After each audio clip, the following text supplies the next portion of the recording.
নমস্কার বন্ধুরা, অর্চনা চ্যানেলে আপনাদের স্বাগত। শুরুতেই বলি happy new year all my friends. বড়দের জানাই প্রণাম আর ছোটদের জানাই আমার শুভেচ্ছা ও ভালোবাসা। আজকে আমি দেখাবো মেথা চিংড়ি ও বকফুলের বড়া। মেথা চিংড়ি বানানোর জন্য আমি 250 গ্রাম মেথা চিংড়ি নিয়ে নিয়েছি, সেটা পরিষ্কার করে নিয়েছি। এরপরে 100 গ্রাম মতো পেঁয়াজ কুচি নিয়েছি। আমি কাঁচা লঙ্কা নিয়েছি 8 থেকে 10টা, সেটা কুচি করে নিয়েছি। রসুন বাটা নিয়েছি 1 চামচ। এছাড়া হলুদ ও লঙ্কার গুঁড়ো নিয়েছি 1 চামচ করে। নুন ও চিনি নিয়েছি স্বাদ অনুযায়ী। এছাড়া বেসন গুঁড়ো ও কর্নফ্লাওয়ার গুঁড়ো নিয়েছি। বেসনটা আমি নিয়েছি 100 গ্রাম আর কর্নফ্লাওয়ারটা নিয়েছি 50 গ্রাম। আর 1 চামচ আমি কসুরি মেথি নিয়ে নিয়েছি। ভাজার জন্য সাদা তেল। মেথা চিংড়ির সঙ্গে সমস্ত মশলাগুলো আমি এক এক করে দিয়ে দিচ্ছি। দেওয়ার পরে বেসনটা দিয়ে ভালো করে মাখিয়ে নেব। এরপরে আমি কসুরি মেথিটা হাত দিয়ে একটু স্ম্যাশ করে দিয়ে দেবো, দিয়ে আবারও একটু মাখিয়ে রেখে দেবো ঢাকা দিয়ে 10 মিনিটের জন্য। অন্যদিকে আমি উনুনে একটি কড়াই বসিয়ে দেবো। কড়াইটা গরম হয়ে গেলে আমি 1/5 মতো রাইস ব্র্যান্ড অয়েল দিয়ে দিচ্ছি। তেলটা ভালো মতো গরম হতে সময় দেব। যখন মেথা চিংড়ি বেসন দিয়ে মাখানো হবে তখন একটু সময় ধরে কিন্তু ফেটিয়ে নিতে হবে। যেহেতু ডালের বেসন তো, তাই একটু ঢিল যাতে না হয়ে থাকে তার জন্য ভালো করে ফেটিয়ে নিতে হবে। এর জন্য মিনিট 10 ধরে হাত দিয়ে ভালো করে ফেটিয়ে নেওয়া হয়েছে, তার যেটা আপনাদের বলা হয়নি। অনেকেই ভাবছেন মেথা চিংড়িটা কি। মেথা চিংড়িটা হলো চিংড়ি মাছের ছোট ছোট বাচ্চা বা পোনা। এই চিংড়ি মাছের ছোট ছোট বাচ্চা বা পোনাকেই মেথা চিংড়ি বলা হয়ে থাকে। মেথা চিংড়ি খুব একটা বাজারে পাওয়া যায় না, আজকে বাজারে পেয়ে গেলাম তাই নিয়ে নিলাম। তাই ভাবলাম একটু অন্যরকম রেসিপি করি, তাই মেথা চিংড়ি বড়া করে আপনাদের দেখাচ্ছি।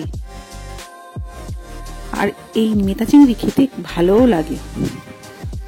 আপনি এই মেথা চিংড়ি অন্যান্য সবজি দিয়ে চচ্চড়ি করেও খেতে পারেন, ভালোই লাগে খেতে।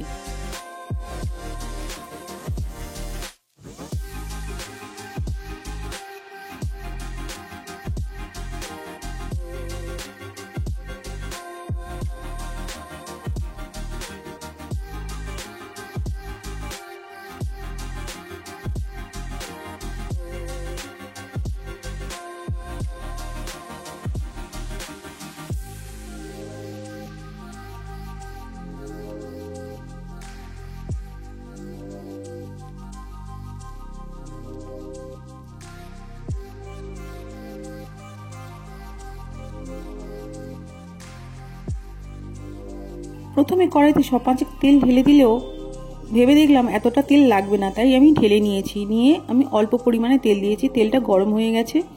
এবারে বড়ার আকারে দিয়ে দিতে হবে এই তেলের মধ্যে। উনুনটা মিডিয়াম ফ্লেমে রাখতে হবে, কারণ বেশিতে রাখলে পুড়ে যেতে পারে আর কমে রাখলে এটা তলায় বসে যাবে, তাই মিডিয়াম ফ্লেমে রাখা ভালো। আমি উনুনটা মিডিয়াম ফ্লেমে রেখে সমস্ত বড়াগুলো ছেড়ে দিলাম। এবারে হতে একটু সময় দেবো।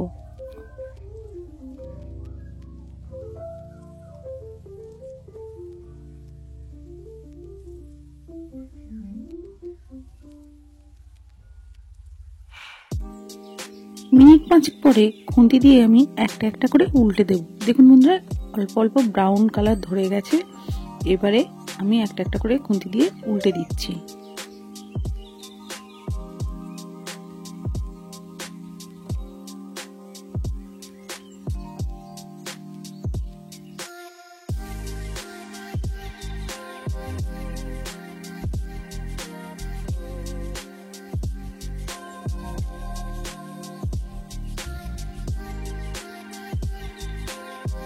এইভাবে সমস্ত বড়াগুলোই উল্টে দেওয়া হয়ে গেছে। এই পিঠটাও আমি মিনিট 5 জন্য হতে দেব।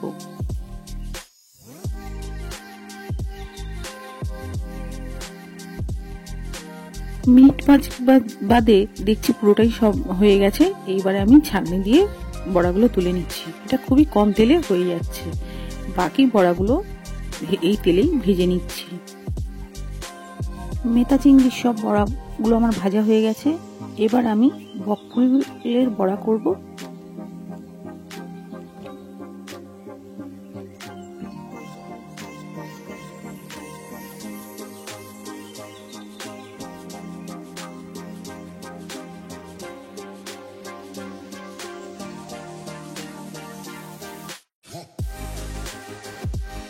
তার জন্য প্রথমে একটি বাটিতে খানিকটা বেসন নিয়ে নিচ্ছি। আমি প্রায় 100 গ্রাম মতো বেসন নিয়েছি। স্বাদ অনুযায়ী নুন, আমি হালকা 2-4টে চিনির দানা দিয়েছি। এছাড়া হাফ চামচ হলুদ গুঁড়ো ও হাফ চামচ মতো লঙ্কা গুঁড়ো দিয়েছি। দিয়ে মাখিয়ে নেওয়ার পরে অল্প অল্প জল দিয়ে আমি বেসনটা প্রথমে মেখে নিচ্ছি। দেখুন বন্ধুরা, এইভাবে প্রথমে বেসনটা আমি মেখে নিচ্ছি। বেসনটা প্রথমে খুব ভালো করে ফেটে নিতে হবে, তাতে করে যে বড়াটা ভাজবো তা ভালোভাবে ফুলবে, নতুবা কিন্তু ফুলবে না বন্ধুরা। আগে ভালো করে ফেটিয়ে নিতে হবে।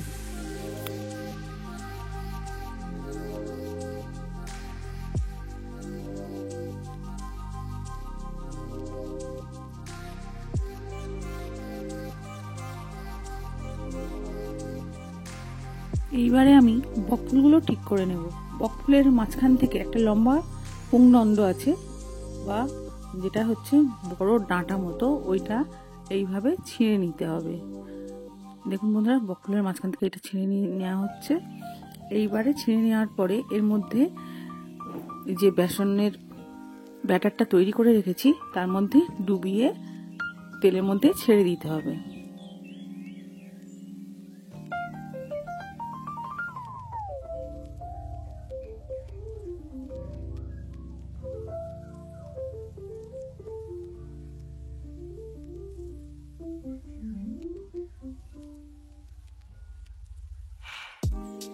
বেসনের ব্যাটারটা একটু শক্তভাবে মাখতে হবে, বেশি পাতলা নয় কিন্তু, ঠিক যেভাবে আমি মেখেছি। এবারে ফুলের মধ্যে এই ব্যাটারটা ভালো করে দেখুন বন্ধুরা দিয়ে দিচ্ছি, যাতে সব দিকে ব্যাটারটা লাগে ফুলের।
একটু আগেই মেথা চিংড়ির বড়া করেছি, ওতেই তেল ছিল, সেই তেলেই আমি বকফুলের বড়াগুলো ভেজে নিচ্ছি।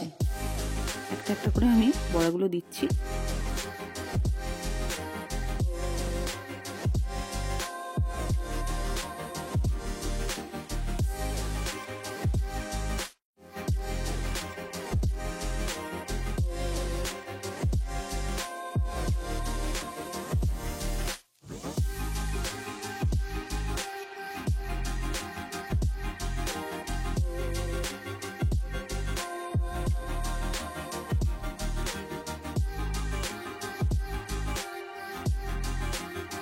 যেহেতু অল্প তেল, তাই আমি প্রথমে 3টে বড়া দিয়েছি, দিয়ে লাল লাল করে ভেজে নিচ্ছি।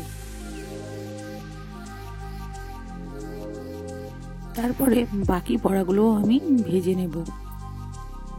আমার বকফুলের বড়াও ভাজা তৈরি হয়ে গেছে। এবার আমি একটি প্লেটের মধ্যে সাজিয়ে নেব।